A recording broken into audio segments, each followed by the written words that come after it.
Estamos en una nueva serie de prédicas entrando a lo que es la Semana Santa, titulada, ¿no? La semana que cambió la historia, ¿no? La semana, ahí está, que cambió la historia. El domingo pasado vimos cómo empezó esta semana, ¿no? De una manera gloriosa y festiva, porque Jesús estaba entrando a Jerusalén en medio de vítores, ¿no?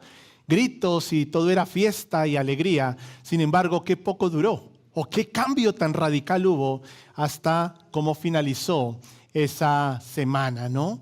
Una semana triste, pero también no quiero adelantarme a lo que serán las últimas prédicas, una semana gloriosa también, ¿no? Y hoy vamos a ver un evento también trascendental en la historia de la salvación de la humanidad. Un antes y un después. También esto marcó un pacto, un nuevo pacto a través de la vida de nuestro amado Señor Jesús. Hoy vamos a hablar de la última cena. Creo que todos han escuchado hablar de la última cena, ¿no?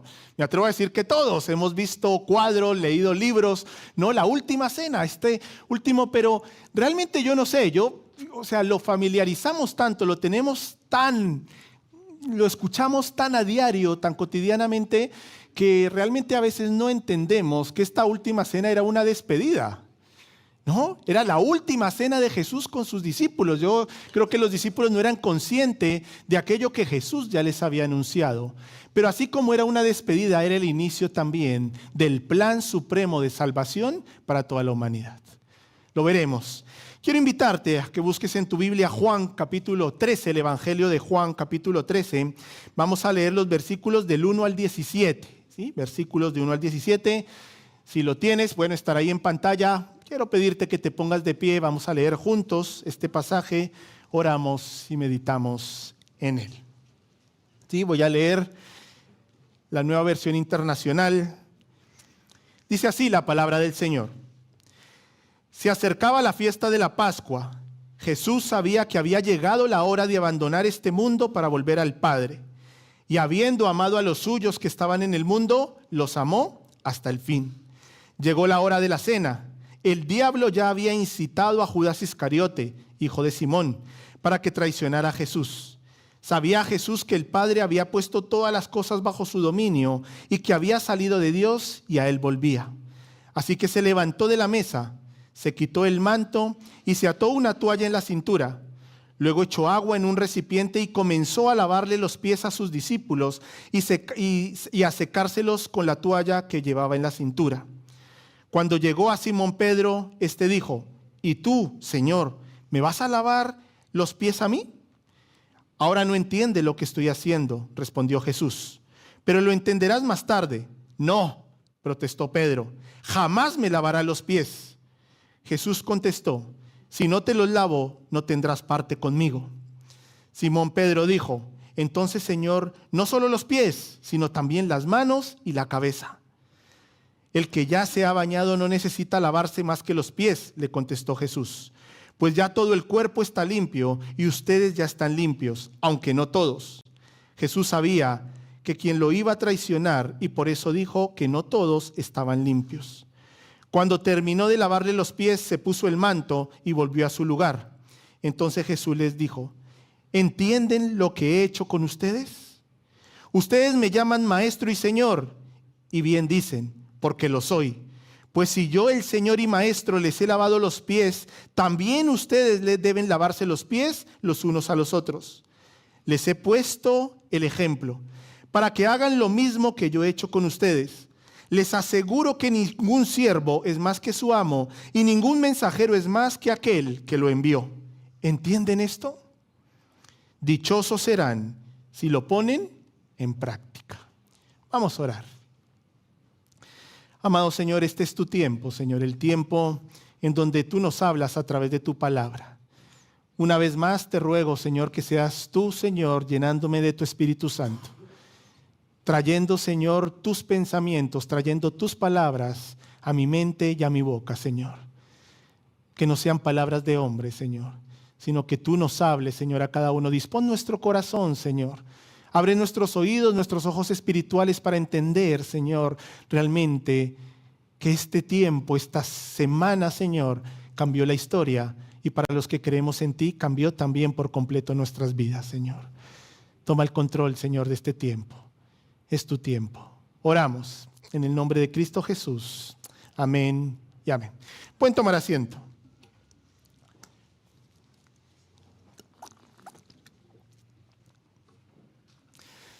La última cena, un evento trascendental, decía al inicio, ¿no? En la historia de la humanidad y en la historia de la salvación, un momento crucial también en esta última semana que marcó un antes y un después para toda la humanidad, no solo para los que creen en el Señor, aún para aquellos que no creen. Mira, es tan importante que este pasaje lo encontramos en los 4 evangelios, pero en los evangelios sinópticos, es decir, en Mateo, en Marcos y en Lucas, vemos que los evangelistas hacen un énfasis más en la Santa Cena, ¿no? En que el Señor implanta la Santa Cena allí en medio de esta última cena o la celebración pascual, que ahora entraré y explicaré un poco más. Y también hacen énfasis en la traición de Judas a Jesús.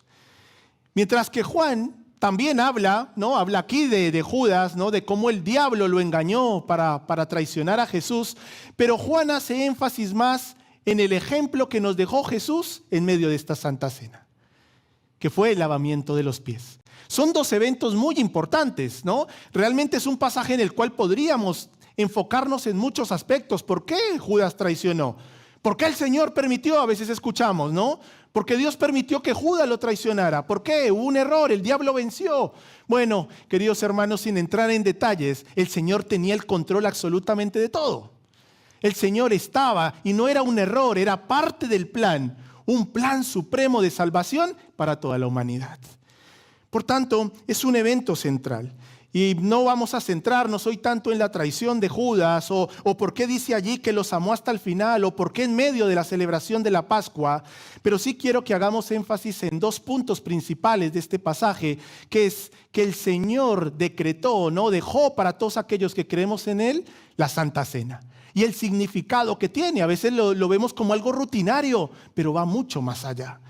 Es un evento trascendental en la vida de un cristiano y también, por supuesto, el ejemplo que nos dejó Jesús, un ejemplo de humildad, lavando los pies a sus discípulos. Ahora bien, decía que Jesús ya sabía lo que iba a acontecer. En Mateo 26 dice Jesús a sus discípulos, escuchen esto: sabéis que dentro de 2 días se celebra la Pascua y el Hijo del Hombre será entregado, ¿para qué? Para ser crucificado. Faltaban 2 días y Jesús ya estaba anunciando que empezaba la Pascua y que durante la Pascua sería traicionado, sería entregado y que posteriormente sería crucificado. Y así fue. Dice allí el pasaje de Mateo que los escribas, los sacerdotes, ¿no? Allí con el sumo sacerdote Caifás, ¿no? Planean cómo engañar, cómo llevar preso a Jesús y posteriormente matarlo. Mira, más allá del por qué, a mí me llama la atención algo. Jesús estaba y él era conocedor que era la última cena que iba a compartir con sus discípulos, con sus amigos, con los más cercanos. Y allí en medio de todo eso, aún sabiendo Jesús que Judas lo iba a traicionar, le permitió que estuviera en la mesa. ¿Invitarías tú a cenar a alguien que te va a traicionar si supieras que lo va a traicionar o a alguien que te ha traicionado? ¿Le invitarías a sentarse a su mesa? Bueno, no sé, yo creo que no. No, o sea, alguien que te va a traicionar, ¿y de qué manera? Le iba a entregar para que acabaran con su vida de una manera injusta, traicionado por 30 monedas. Pero aún así el Señor le permitió que se sintiera a su mesa a compartir esta celebración, mostrando su amor y paciencia hasta el último momento. Nuestro Dios es un Dios de misericordia. Dice Lucas 1:38, ¿acaso hay algo imposible para Dios? No. Las cosas que parecen imposibles para nosotros los hombres, sí, somos limitados, pero antes cantábamos que Dios es un Dios ilimitado, es el Dios de cosas imposibles. Y Dios nos muestra aún en este ejemplo de misericordia que se sienta a la mesa con aquel que estaba a punto de traicionar o que ya lo había traicionado. ¿Qué tal ejemplo? Jesús instituye en esta cena, en la celebración de la Pascua, sella este nuevo pacto a través de su sangre. Ahora, para entrar en contexto, ¿qué se celebraba en la Pascua? La Pascua era una celebración muy importante para los judíos que venía desde el Antiguo Testamento. ¿Qué celebraban? Bueno, conmemoraban que Dios los había liberado de la esclavitud de Egipto. ¿Recuerdan? ¿No? Conmemoraban. Era una celebración muy importante para los judíos. Y venían judíos de todas las partes. Aquellos que habían sido dispersos regresaban a Jerusalén para juntarse con su familia y juntos celebrar la cena pascual, teniendo como protagonista el Cordero Pascual y teniendo como protagonista también el pan sin levadura. También tiene un significado el pan sin levadura. No podemos entrar ahora en esos detalles, pero no faltaba el Cordero, no faltaba el pan y no faltaba el vino, para celebrar que Dios los había liberado de la esclavitud de los egipcios. Hoy en día, para nosotros como cristianos seguimos celebramos que la resurrección de Jesús nos ha dado libertad también del pecado. Ya no somos esclavos del pecado, sino que más bien a través de la resurrección de Jesús, Él nos ha abierto un camino a la vida eterna. A la vida eterna. ¿Inmerecida? Claro que sí, inmerecida. Pero lo que estaba haciendo Jesús allí compartiendo con sus discípulos en esta Santa Cena, instituyendo lo que dejó para que todo aquel que creyera en Él, nosotros como iglesia, celebramos y conmemoramos la Santa Cena para recordar la obra de Jesucristo. Y que Jesús, allí en medio de la celebración de la Pascua, ¿no? Toma dos elementos que se formarían parte, y es un anuncio también de lo que iba a suceder. Y quiero que analicemos. Mira, les recuerdo, en la Pascua celebraban que Jesús los había liberado de la esclavitud de los egipcios, ¿no?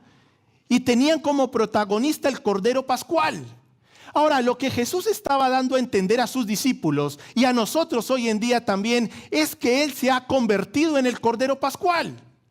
En el Antiguo Testamento, para que los pecados del pueblo fueran perdonados, tenían que tomar un cordero santo, sin mancha, lo mejor de lo mejor. Y el sacrificio de ese cordero, ¿no?, cubría allí en una bandeja del lugar santísimo, cubría esta bandeja, y simbólicamente esto daba a entender que la sangre de este cordero cubría el pecado de Israel. Ahora hablaremos de lo que la institución de la Santa Cena, la importancia de la sangre de Jesús. Pero lo que vamos allí a entender es que Jesucristo es nuestro Cordero Santo. Que ya no necesitamos de ningún tipo de sacrificio. Para lo único que necesitamos es creer en Él, que Él es nuestro Señor y Salvador, acercarnos a Él, y entonces a través de la sangre derramada en la cruz del Calvario, Él nos perdona, Él nos lava y Él nos restaura. Jesucristo se convirtió allí en el Cordero Pascual para toda la humanidad y para toda la historia. Ya no necesitamos ningún tipo de sacrificio.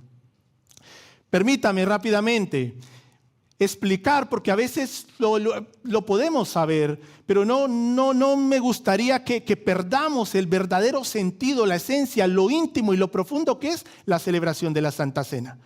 Quizá podemos entender que es algo que hace nuestra iglesia cada primer domingo de mes, pero va mucho más allá.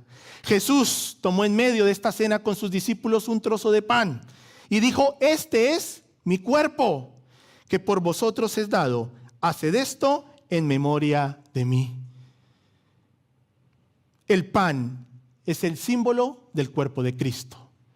Un cuerpo que por amor a nosotros fue apaleado. Fue herido, fue escupido. Fue ese cuerpo el que recibió, no recuerdo cuántos latigazos.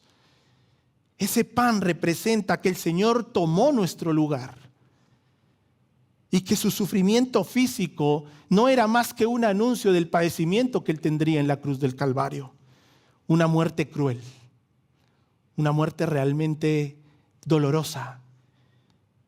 Este fue el precio que pagó Jesús para que nosotros pudiéramos tener el regalo inmerecido de la salvación.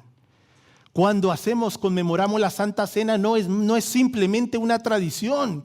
Recordamos que ese pan simboliza que Cristo tomó tu lugar, que Cristo tomó nuestro lugar inmerecidamente, pero por amor, para que nosotros obtuviéramos una entrada, si creemos en Él, y tener la esperanza de que tendremos una eternidad a su lado.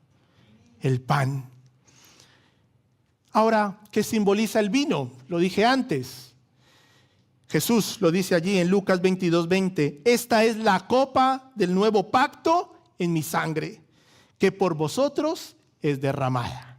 Bueno, no hay palabras. Jesús allí mismo está diciendo, cada gota de sangre que voy a derramar será por ti. Será por ti. Y la copa simboliza cada gota de sangre derramada en la cruz del Calvario.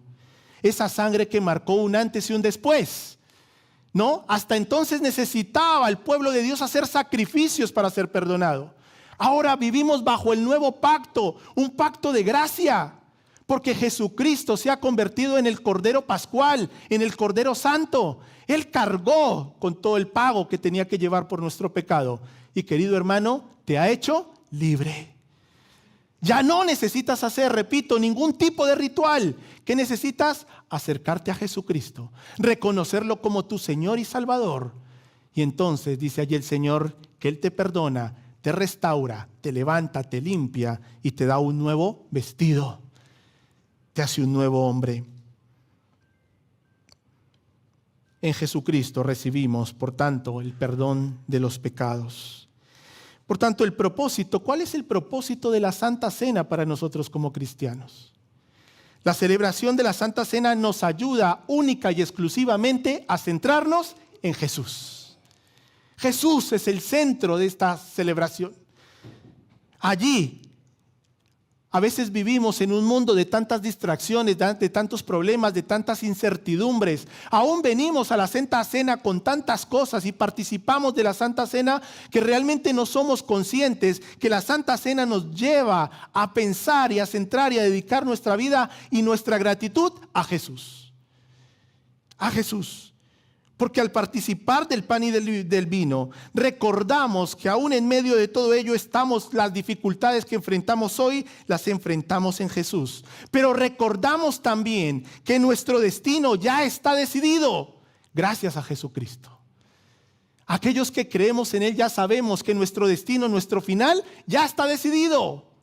Pase lo que pase, el Señor ha prometido que está preparando moradas para ti y para mí.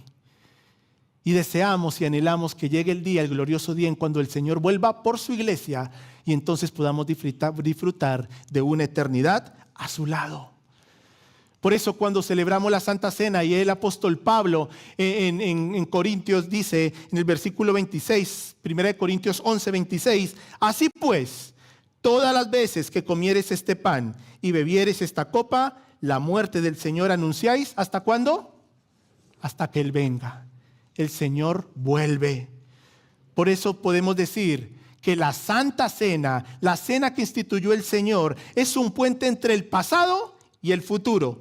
En el día de hoy recordamos lo que Jesús hizo por nosotros. Debemos recordarlo. Y por eso en la Santa Cena debemos acercarnos con un corazón contrito, humillado y lleno de gratitud, porque el Señor dio su propio cuerpo por amor a ti. Recordamos lo que Jesús hizo por nosotros, pero también celebramos lo que está por venir. Celebramos nuestro futuro. Celebramos que viviremos por toda la eternidad a su lado. No lo digo yo, lo dice la palabra. Y Dios no miente. Dios cumple sus promesas y Dios ha prometido que vuelve por su iglesia y que todo aquel que ha declarado que Él es su Señor y Salvador disfrutará de una eternidad a su lado. Por tanto, la Santa Cena va mucho más allá que un ritual o algo cotidiano. Recordamos la obra maravillosa que hizo el Señor en ese padecimiento en la cruz del Calvario. Ahora bien, la segunda parte, ahora volvemos a Juan, ¿no? Hemos leído Juan, pero hasta ahora hemos hablado poco allí del ejemplo que nos dejó el Señor en Juan capítulo 13, en el lavamiento de los pies a los discípulos.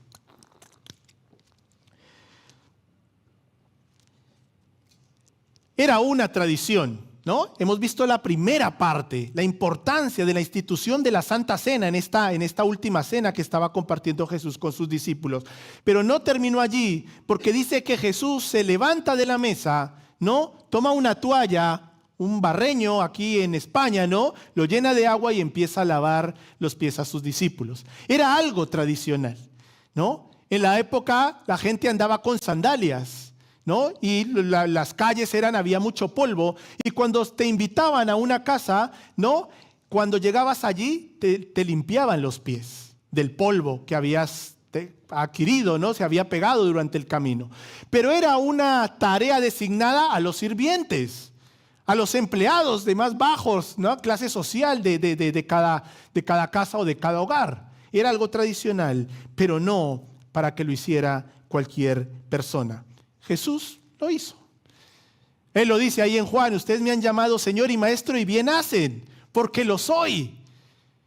Pero quiero explicarles y enseñarles realmente el ejemplo de lo que es un hombre o una mujer de Dios. ¿Esto qué demuestra, queridos hermanos? Demuestra que el liderazgo en el reino de Dios no es de dominio ni de poder, sino que el liderazgo en el Señor es un liderazgo de servicio y de amor. Recuerdan hace, un mes atrás a lo mejor, que prediqué acerca de la misión de Jesús, que nos llamó a ser discípulos. Y hablaba allí, quizá lo recuerdan, de un triángulo, ¿no? Hablábamos de que para la sociedad, lo que la sociedad nos enseña es que el líder está ¿en dónde? Arriba, ¿no? Arriba. Y el líder no va a hacer todo lo posible por no bajarse de ahí, sino que va a buscar sus propios intereses. Y todo aquello que hace es para él obtener, ¿no? Quizá más poder, más prestigio, y si ve que alguien puede peligrar su puesto, pues bueno, allí hace sus movimientos extraños para no perder su poder. ¿Lo vemos en una sociedad o no? Nuestros políticos, nuestros gobernantes, ¿qué clase de medidas sacan? ¿Que les interesa al pueblo? ¿Que le interesa a aquel que está aquí abajo? No, siempre se busca nuestros propios intereses. Pero Jesús vino para invertir ese triángulo. Y entonces un líder en el Señor se pone por debajo, teniendo el ejemplo de ¿quién? De Jesucristo, quien vino y se humilló. Dice Filipenses 2, que Él se despojó del lugar de privilegio que tenía a la diestra del Padre para venir aquí, para entregar su cuerpo, ser molido por amor a nosotros. Querido hermano, un líder en el Señor es aquel que se pone por debajo, es aquel que se humilla. Es aquel que, como vamos a ver en estos pasajes de Jesús, está dispuesto a arrodillarse y lavarle los pies a su hermano. Aún a Judas, que lo traicionaría.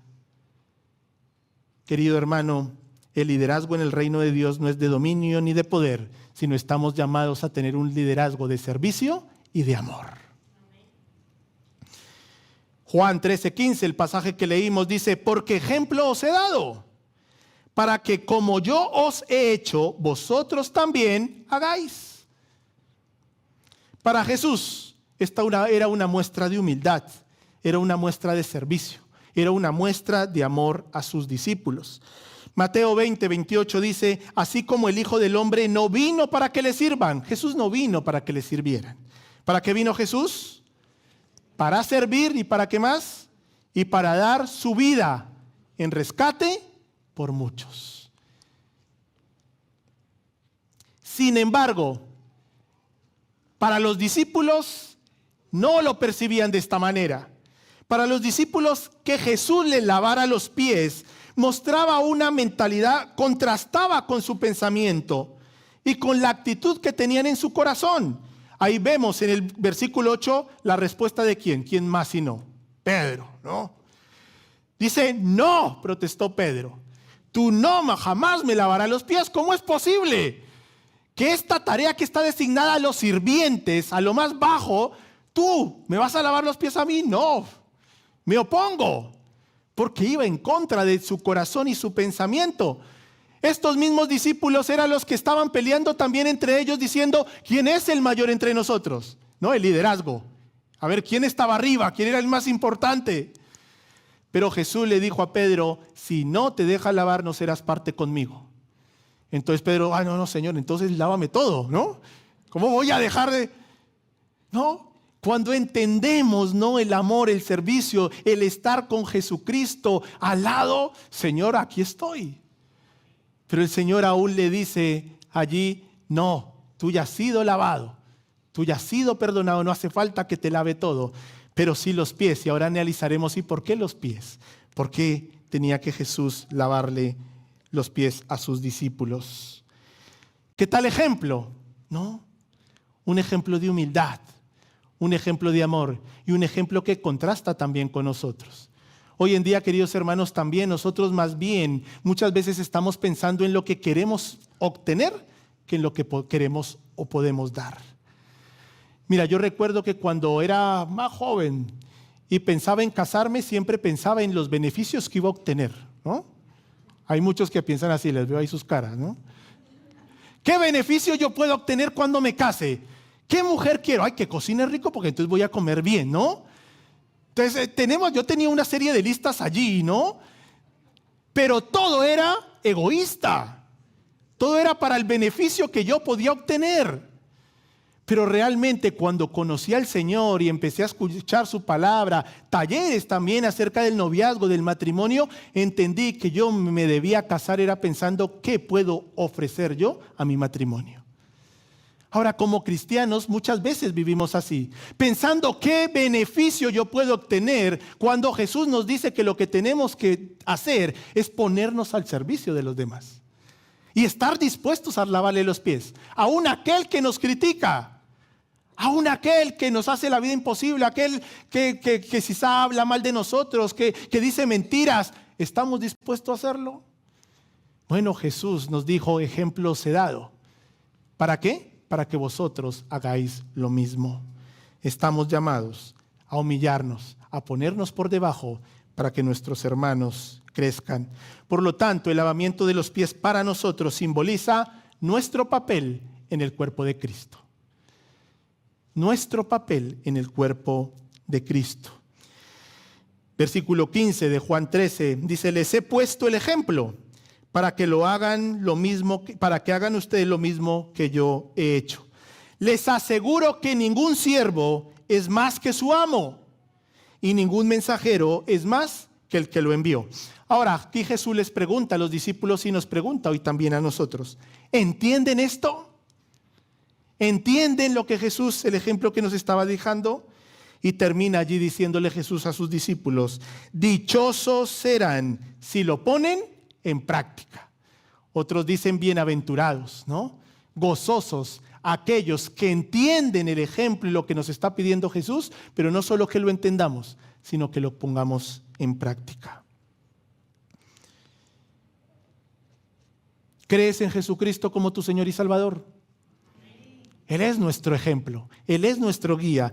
Por tanto, como seguidores suyos debemos imitarle, debemos seguirle, debemos servirnos unos a otros con humildad de corazón. El servicio también, dentro del servicio también, una parte fundamental es el perdón. Tenemos que perdonarnos unos a otros. Debemos perdonar a nuestros hermanos, así como nuestros hermanos también nos tendrán que perdonar porque somos imperfectos. Pero ese es el llamado que nos hace Jesús. La verdadera grandeza del reino de Dios es que realmente tengamos un corazón de siervo y entonces seremos grandemente bendecidos. El Señor lo dice y lo dice también su palabra: el que se exalta será humillado, mas el que se humilla será exaltado. Busquemos la exaltación no de los hombres, porque ese es nuestro problema. Buscamos la aceptación, el aplauso, el agrado del hombre. No, tú y yo, como seguidores de Jesucristo, estamos llamados a buscar la exaltación de Jesucristo, de nuestro Señor. Humíllate. El Señor es tu abogado. Que están hablando mal de ti, deja todo en manos del Señor. Él es tu abogado. Tú sirve. Humíllate y el Señor a cada su tiempo y en su momento y dentro de su propósito pondrá a cada quien en su lugar. No es nuestra la venganza, dice su palabra. El Señor se encarga de cada uno de nosotros. ¿Cuál es nuestra tarea? Servir. Y no solo a los que amamos. Servir a nuestros hijos es fácil. Servir a nuestra esposa, bueno, también a veces es fácil, ¿no? Debe ser fácil, ¿no? Debe ser fácil. Diana me está mirando ahí de reojo. Es fácil, pero qué difícil es servir, lavarle los pies a aquellos que no son tan agradables con nosotros. El Señor Jesús lo dijo: ¿qué mérito tiene que amen a los que os aman? No hay ningún mérito. El verdadero emérito de un cristiano es amar a aquel que le hace la vida imposible. Es aquel que te perjudica. Y eso no es fácil, lógicamente, va en contra de nuestra naturaleza. Pero sí, querido hermano, lo he contado alguna vez, pero realmente, si hay personas que te están haciendo daño, te invito a que luego tomes un tiempo para orar con esta persona, por esta persona. Y ora quizá con nombre, aunque te duela, pero eso traerá sanidad a tu alma. Eso va a sanar tu alma. Yo lo recuerdo perfectamente cuando oraba allí en mi habitación, recuerdo de rodillas, con lágrimas en mis ojos, con mucho dolor, y cuando yo decía el nombre de estas personas que tanto daño me habían ocasionado, era como si me clavaran puñales del dolor que sentía. Pero ¿saben una cosa? Con el pasar de los días, las semanas, trajo sanidad a mi alma. Y el Señor se convirtió en mi abogado. Y yo no tuve que hacer nada para que el Señor pusiera a cada quien en su lugar. Él es nuestro abogado, que estamos llamados a humillarnos, a servir. Y la Santa Cena nos recuerda el papel que tomó el Señor para que tuviéramos la vida eterna, pero nos hizo un llamado también grande. Estamos llamados a servirnos unos a otros. A servirnos unos a otros. Cuando hagamos esto, cuando seamos imitadores del amor del Señor, entonces otros lo verán y llegarán también a los pies de Cristo. Porque así como a los discípulos les contrastó que Jesús le lavara los pies, a un mundo allí, un mundo egoísta, a un mundo que busca la fama y el poder, le impactará cuando alguien se humille y esté presto a servirle. ¿No te pasa? Mira, cuando yo era joven, bueno, ahí en Colombia, lo más normal era que si en el autobús si una mujer, ¿no?, estaba de pie, el hombre se levantara y le cediera el sitio, ¿no? Eso era lo más normal. Hoy en día eso ya creo que no existe. No, se va perdiendo cosas que son fundamentales y no deben perderse. No deben perderse. Recordamos el ejemplo que el Señor nos ha dejado. Siempre debemos estar más atentos a las necesidades de los demás que las mías propias. Mira, a veces, y esto lo pongo como ejemplo propio, ¿no? Muchas veces yo pienso mucho más en mis necesidades, ¿no?, que en las de mi prójimo. Y eso me lleva a ser completamente egoísta. Pero cuando logro salir de esa burbuja o de ese pensamiento egoísta y pienso realmente en las necesidades de mi prójimo, me hacen ver que mis necesidades son pequeñas al lado de mi hermano. Porque a veces nos enfrascamos tanto en lo que yo necesito, mis necesidades, mis problemas, y nos convertimos en insensibles de la necesidad y realmente el problema que tiene mi prójimo. Entonces no estoy sirviendo, sino más bien me estoy convirtiendo en una persona egoísta que simplemente busca su bienestar, ¿no? Lógicamente tenemos que orar y pensar también en nuestras necesidades, pero el Señor dice en su palabra, Mateo 6:33, buscad primeramente el reino de Dios y su justicia, y de lo demás vendrá por añadidura. El Señor se va a encargar.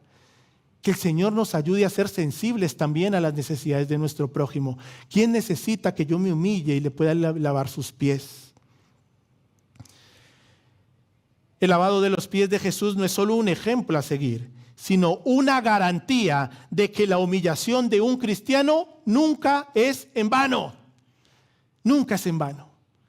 Cuando nos humillamos, cuando servimos a otro, aunque nos paguen mal, recuerden que no buscamos el aplauso o el agrado del hombre, sino buscamos la aprobación y la exaltación de Jesús.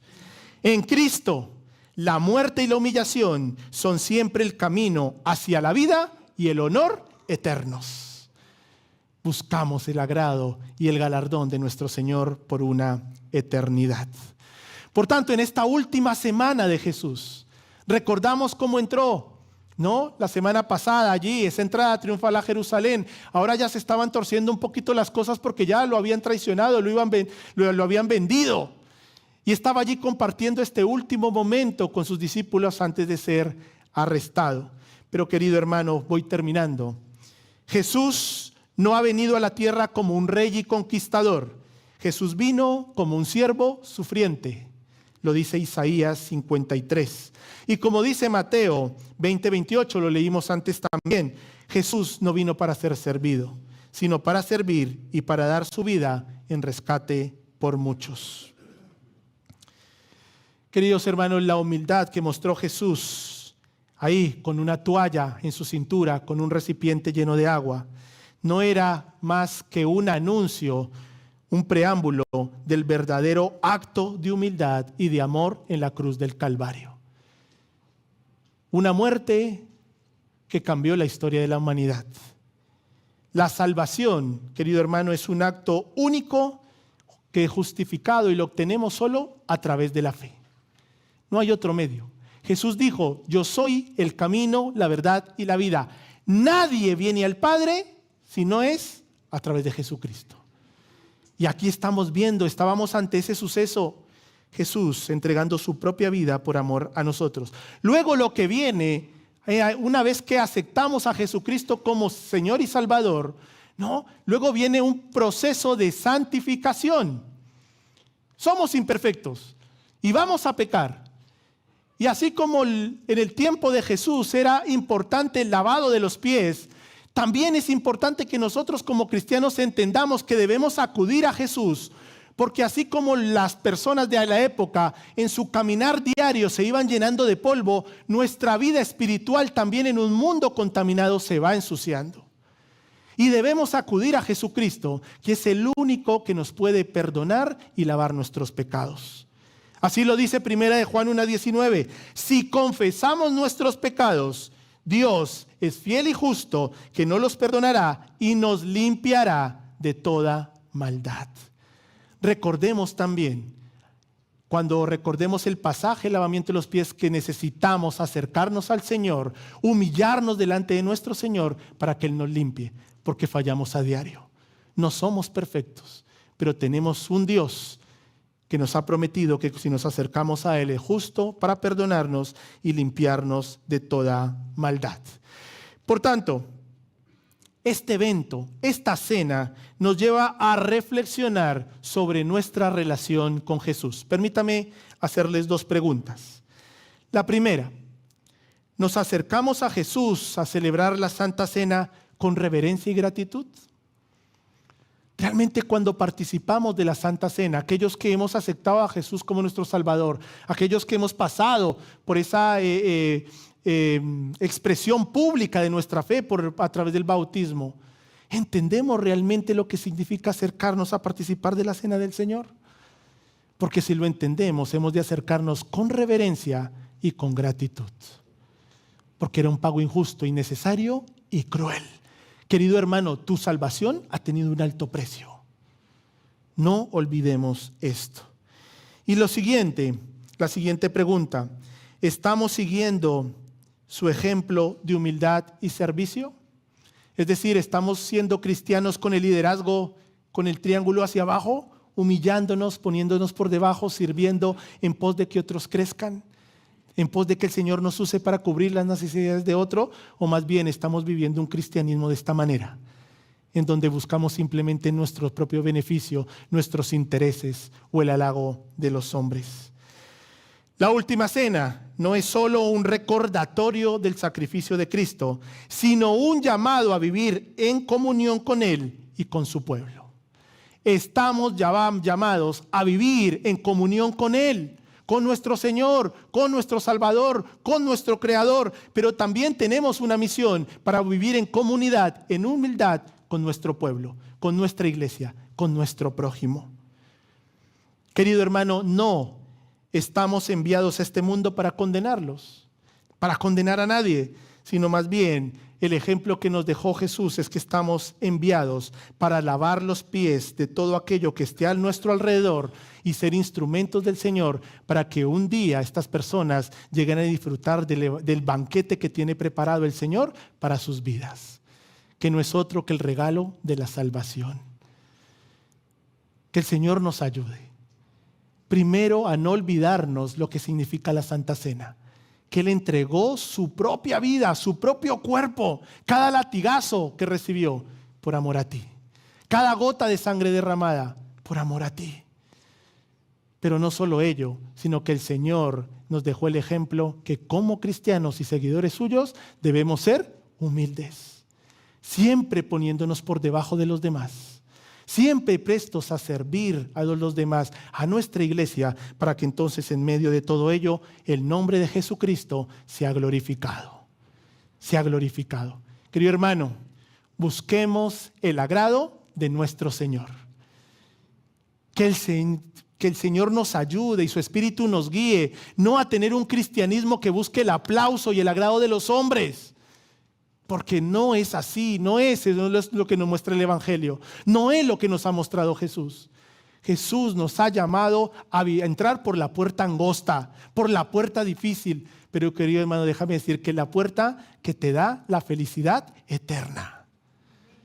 Humillémonos. Reconozcamos el papel de Jesucristo cada día, que tuvo lugar, que tomó allí en la cruz del Calvario, y no olvidemos el ejemplo que nos dejó el Señor. Despojarse su lugar para servir a otros. E incluso, como dije al inicio, estuvo dispuesto a sentarse en la propia mesa con su traidor. Ese es nuestro Señor. Y eso es lo que debemos recordar en aquella semana que cambió la humanidad, que cambió el rumbo de toda la humanidad. Repito, aún para aquellos que no creen en Él, ha marcado un antes y un después, y la invitación a su banquete está servido. Tú y yo estamos llamados a ser instrumentos del Señor para que una sociedad que tanto lo necesite puedan disfrutar de aquel banquete y de una eternidad a su lado. Amén. Vamos a orar. Quiero invitarte a que tengas un tiempo ahí con el Señor.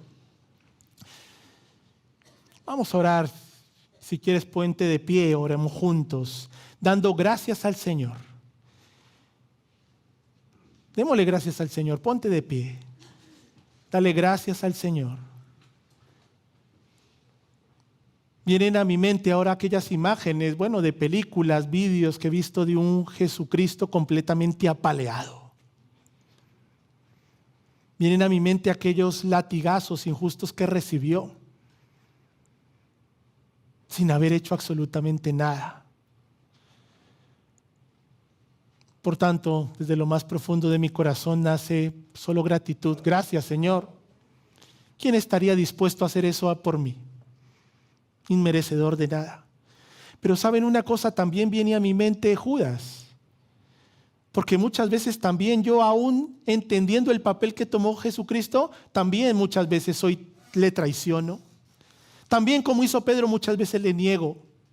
Aún entendiendo que el Señor dio su vida, su cuerpo, su sangre por amor por mí, yo muchas veces me convierto en Judas también. También niego a mi Señor. Soy incapaz de expresar lo que el Señor ha hecho por mí, entonces me convierto también en un traidor. Señor, perdóname, perdónanos y ayúdanos a acercarnos al trono de tu gracia con gratitud, con reverencia, porque estoy seguro que absolutamente nadie estaría dispuesto a entregar su hijo por amor de alguien que lo ha traicionado, que lo ha vendido, que lo ha escupido. Tú sí lo hiciste, mi Dios. Entregaste a tu Hijo por amor de nosotros. Por tanto, la Santa Cena tiene un recuerdo para nuestro espíritu y nuestra alma tan profundo. Ayúdanos a recordarlo siempre así, Señor. Gracias, Señor. Y gracias, Señor, por tu servicio, porque hasta el último momento tú nos enseñaste, Señor, que estamos llamados a ser humildes, que estamos llamados a ponernos en pos del servicio y las necesidades de otros, Señor. Gracias por tu ejemplo, Señor. Gracias por tu ejemplo, Señor. Tráenos a nuestra mente, Señor, ¿a quién le puedo lavar los pies en el día de hoy? ¿Al servicio de quién me puedo poner? Y sobre todo, Señor, guarda nuestros corazones de nuestro propio yo, de nuestro ego, de nuestra propia vanagloria, Señor, del aplauso y el agrado de los hombres. Y ayúdanos, Señor, a buscar siempre tu agrado, Señor. Siempre tu agrado, Señor. Gracias, Señor, por tu palabra. Gracias, Señor, por recordarnos, Señor, que aunque estamos ante un suceso trágico y doloroso para nuestras vidas, no todo quedó allí. No todo quedó allí, Señor. Y a través de tu resurrección, Señor, nos has dado el regalo precioso de una vida eterna. Gracias, Señor. Dile ahí, dentro de una oración pequeña, gracias, Señor, por lo que has hecho por mi vida. Pero dile también, Señor, ayúdame, Señor, a ser un siervo fiel, un siervo humilde para tu gloria. Oramos en el nombre de Cristo Jesús.